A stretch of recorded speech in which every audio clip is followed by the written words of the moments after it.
Subscribe if you're done being a loser. Let's go.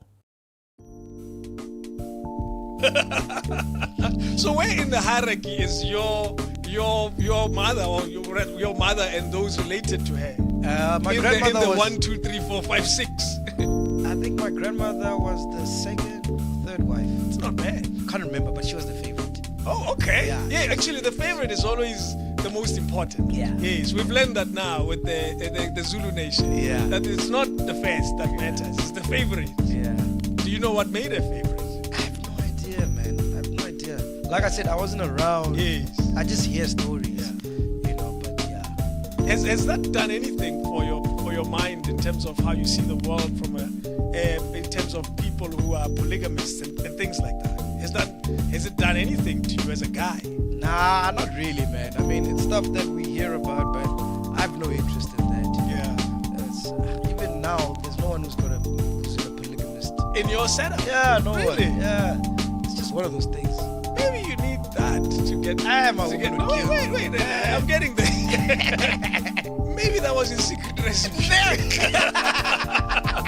To the wealth. Maybe that's the secret. You're onto something. Six wives. And then you tell them all, when I get to number 6, you'll see. Yeah. It'll all come down. Yeah. Raining money.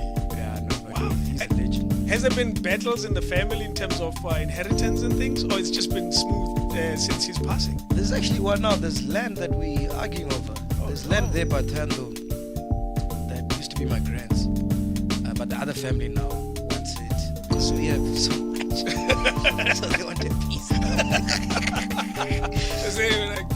Yeah, but the elders deal with that. So I don't know what's the latest. But You don't walk in there and say, you don't know my followers on social media. no, man. When I'm at home, I'm funzo, you know. My family doesn't even know anything about it. They don't even care. I don't even think they watch the podcast. They don't even know what's going on. Interesting. There's somewhere where you speak about your mom and her calling you to say, are you fine financially? Yeah. So clearly she still remains an important pillar of support for you. Yeah. And how many times do you remember bothering her for cash over the years? It was only during the tough times. Yes. You've had lots of tough times. Nah, not really. It was just recent. When I got let go at 947. They For that gap was... they was tough, man. Yeah. But before that, I've always been Self-sufficient. Self-sufficient. Yes. I mean, when I started at Crazy, I remember the first paycheck I did was buy a radio and a computer, which I still have. So you were self-sufficient from when you were really young? Yeah. Yeah. So I bought a radio, a computer. After that, I didn't care. She took over the money. Oh yeah, of course. I think she bought herself a car because we didn't have a car at the time. But I really didn't care. But It's starting to sound like a Britney Spears deal. Free MacG. Hashtag free MacG from his mom. I didn't care about money, man. I still don't care about money. I just wanted the radio. Yeah. So I could listen to the You wanted the things you wanted. Yeah, and that's it. Yeah. And then after that, I took a gap year, but I had money that I saved that I was going to use to go to tertiary. So my mom decided, you know what, just follow the radio thing and use this money for the next year. And then I started gigging. And that was it. And then after that, it just became gig after gig. So the only time where I called and bugged her was when I got let go from 947 for bond. Yes. That gap between 947, because that was your last radio gig. And the podcast. Yeah. I remember having a conversation with you when you said, we just started in our living room. Yeah. Tell me about that tiny little gap between the time where you now didn't have a job and you wake up in the morning and there's nothing. Money aside, when you decided, let's try to do something else. Yeah. What was going on then in your head? So what was happening, like I said, when I undergot 6 hours of... Yes. It does sound crazy. Yeah. For someone to be looking for a better show and somebody else gets 6 hours. You know? And I got nothing against Ayana. Great girl. Love her to bits, by the way. Where am I am... Oh, okay, yeah. Just got let off. Yeah. So I see the podcasting thing happening. while I'm still at the 947. But I'm like, but then I know how these people are. They're probably gonna try to restrict me and tell me I can't. Because the angle I wanted to take was going to be totally different to who I am on air. And they're very conscious about brand presence, you know what I mean? So when they let me go, it was the final push to go like, fuck it. Let's go. You got nothing to lose. So I was always hesitant to like, should I do it? You don't want to lose the main game. The main game for this thing, you know? So she was like, yo, bro, you got nothing to lose. And it made sense because in radio, our fiscal starts in April. So they let me go in June. So I'm like, for the next 8 months. You have no radio gig. What am I going to do? No Metro will call, nobody. Nothing. And 8 months is a long time in this industry. Out of sight, out of mind. Yes. And So out I'm of like, pocket. Yeah, you know? So I'm like, you know what? Let me start this podcast. Just to stay some sort of relevant. But also to keep the fire burning within me of broadcasting, so that I don't stress too much about not having money, having to sell the house, having to provide for my kid. So every time, literally, when we recorded during that time, it was just escapism. Nothing else. Nothing else. Just from what was happening to me at that time. You were recording at home. Yeah, we were Your recording living at home in our living room. It was me, my girl, and Len, my best friend. Yeah. And literally, the conversations that you see in the beginning of the podcast is literally what me, Len, and my woman would talk about, like just chilling on a Friday, crying, and drinking. You know, so we just decided to. And no big ambitions in place. Nah. Nothing. Just, I want to stay relevant, nothing else. Nothing else. But the tip came when we did the Zinhle interview. Okay. She was the first celebrity who went on Instagram and did a link up thing to the episode. So when she did that, whoo, And she had, what, 2 million followers? Exactly. Yeah. Numbers were crazy. I remember getting calls like, yo, Zinhle's on 1,000. I'm like, hey, 1,000. And then 10,000. Hey, 10,000. And then 50. I'm like, yo, What's going on? what's going on, you know?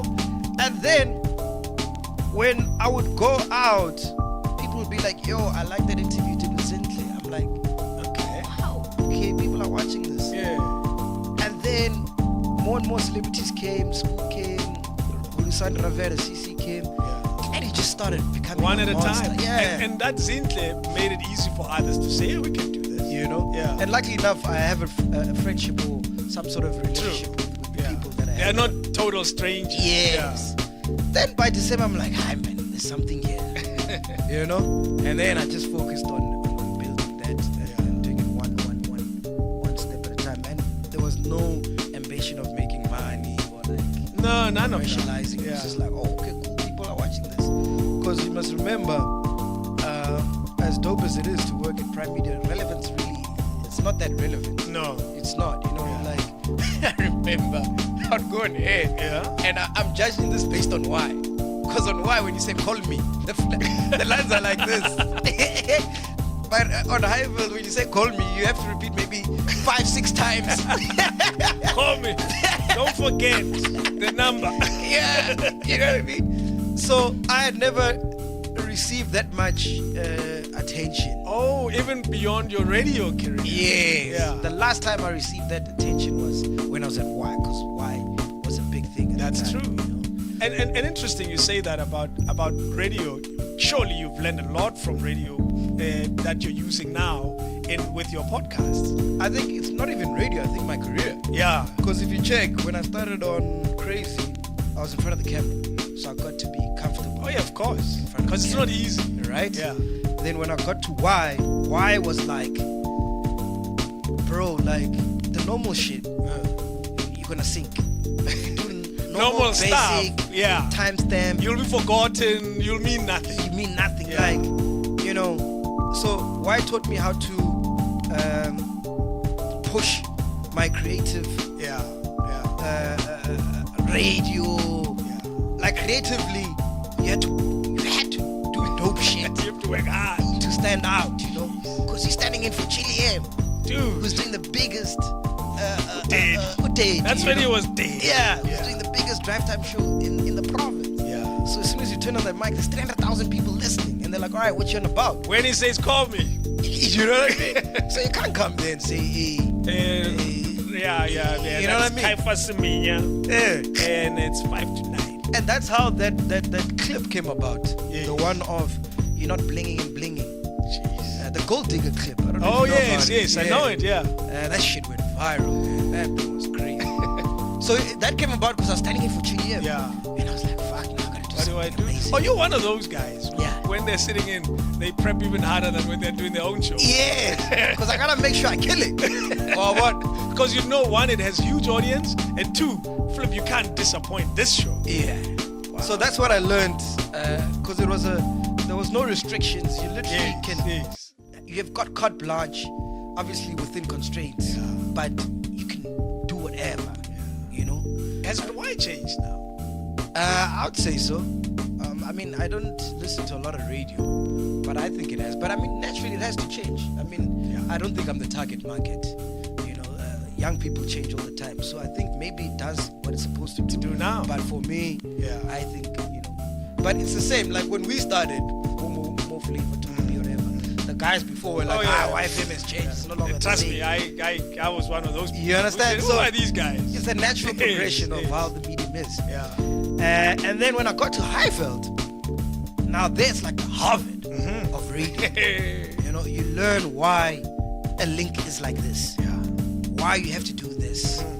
You learn about business, the business of radio. Like where we make money from. Why it's important to, know what the client wants and how to entice clients. I had a stint where I'd shadow people in the sales team to see, what do they say? How do they sell? You understand? Yes. So it was more like the structure of how a radio show is supposed to be done. Yeah. And that training is important, eh? And now with the podcast, it's literally come 360 because I'm on camera, but I can still be creative. And then after, I have to take that product and sell it as a business. So it's remarkable actually. Because all of this is now coming. Now I'm putting it into practice. Interesting. I said it in one of your sales meetings, and it is a business. And even you are aware how much of a business it is. Yeah.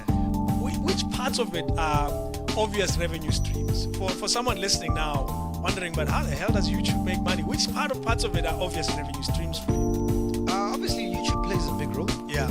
But I think it's just mostly to keep the lights on and make sure everybody's fed. Yeah. So it's not ludicrous amounts of money. It's not a million. Yeah, no. Hey, trust me, Chief. You'd know. I'd probably walk in with it in studio. Put it on the desk. You would have a cap written MacG money. Yeah. But it's literally, we sell space. Which is why when people say sponsors are pulling out, it's misinformation. We sell advertising. That's it. We don't have a sponsor. So you as Mashabela can come and buy advertising. And if you pull out, it doesn't mean you lost. A sponsor has pulled out. No, an advertiser.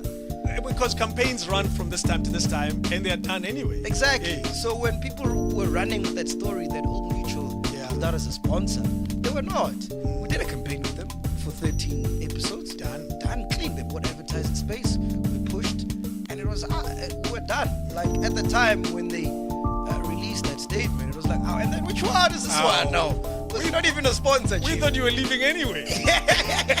We did our our contract. We were satisfied, more than satisfied, and that was it. But how media is, they'll spin things the way they want to spin it. At that time, obviously there was a lot of cancel culture. That's why we exist in those times. At that time, there was a big story against what you had said. What was your immediate reaction? Was that of, geez, let me be quiet and see what happens? What was your immediate when you saw it? It's like, I think I'm in trouble here. When that thing happened, it was crazy. I've never seen anything. I've been in the industry since I was 13. I've never seen anything like that. I was getting calls from everyone. And I was listening to the radio with my woman. I was like, hey, let's get out of this house. It's too much. So we ended up just driving that day. We were just driving around. On that very day. For no reason. Yeah. And then I listened to the radio and they're like, I don't even know the BBC Minute. Did they capture it even there? And then they mentioned on the BBC Minute. And I was like, wow, this thing is crazy. So I wanna explain this in two folds. Short term, fucking amazing. For numbers. Best thing that's ever happened to the podcast. Wow. It's like the podcast didn't exist until that moment. Short term. Yeah. So I'm grateful. Actually, I wish I could be cancelled every week. It's good for business. They don't know, those who cancel, that it actually works. It actually works, you know. But long term, You can say something crazy here. Go ahead. What do you want to talk about? I know. I think I've been cancelled enough this year. Let's try It'll next help year. my podcast. But the long-term effect is that now you'll always be labeled as a homophobe. That's true. You know. Yeah. And that's what was disheartening to me. Yeah. And I've mentioned this on the podcast. Like, I think if I was being cancelled for something that everybody knows, or that is me. Yeah. Like, that's why I said, like, if people were saying he's an alcoholic, let's cancel him. Yeah. You know, clean. not a problem. You know. Would you take that? Yeah, I'll But take you- that. Are you an alcoholic? I wouldn't say I'm an alcoholic, but I you love my drink. alcohol. Yeah. But you drink. You know, Yeah. so it's not far-fetched. Okay. Yeah. But for me to be cancelled for something that I'm totally not. Yeah. Like, if you've had any conversation with me, if you work together, met me, you'll know, everybody knows. Yeah. You know, I mean, before that thing, I had Lasizwe on the show. Yeah, and you were cool. I had There was Silver none of Chauke, that. you Yeah. know. And, you know, those guys will even tell you that I have no homophobic bone in my body. Do you, however, have a loose tongue? Yeah. Yeah, it gets me into trouble. That's my point, because that's probably what your issue is. Yeah. I wouldn't say it's an issue. I think that's where the beauty lies. I like that. You know I what I'm like saying? the perspective. Yeah. It all depends. Yeah. Yeah. So when that happened, that's why I was like, but guys, why are you gonna cancel me for this when I'm not? Yeah. But it was you know, I believe everything that happens, even when I get fired, I always believe like everything happens for a reason. Mm-hmm. I live by the fact that what's for you will not pass you by. You know, It if is it's meant to be. It'll force itself on you. You know what I mean? Yeah. If it's meant to be, it'll be. So whenever something bad happens, I don't dwell too much. I'm like, all right, cool, what's next? What do you think was meant to be in that moment? I think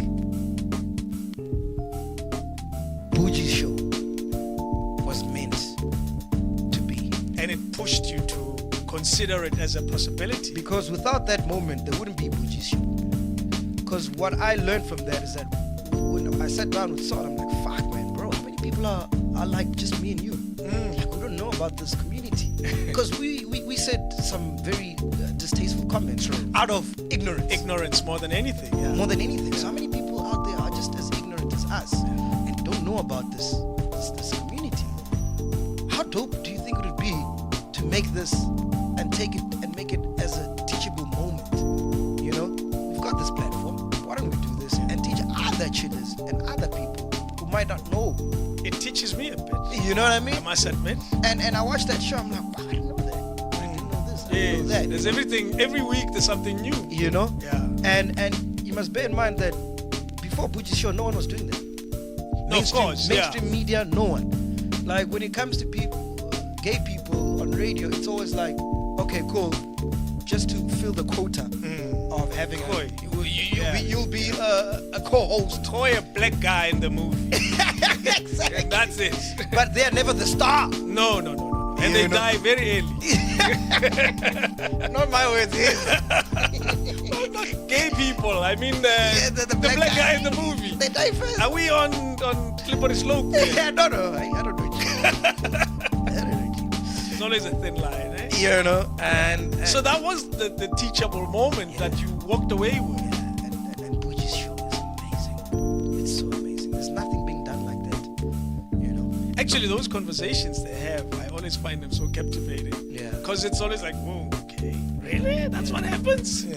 I now know about lesbian sex. I Exactly. had no idea. How intriguing. Except for porn, I didn't know. Yeah. I didn't know that they break each other's hearts that bad. It's a whole different world, man, and it's amazing. Jeez. It's amazing. Anyway,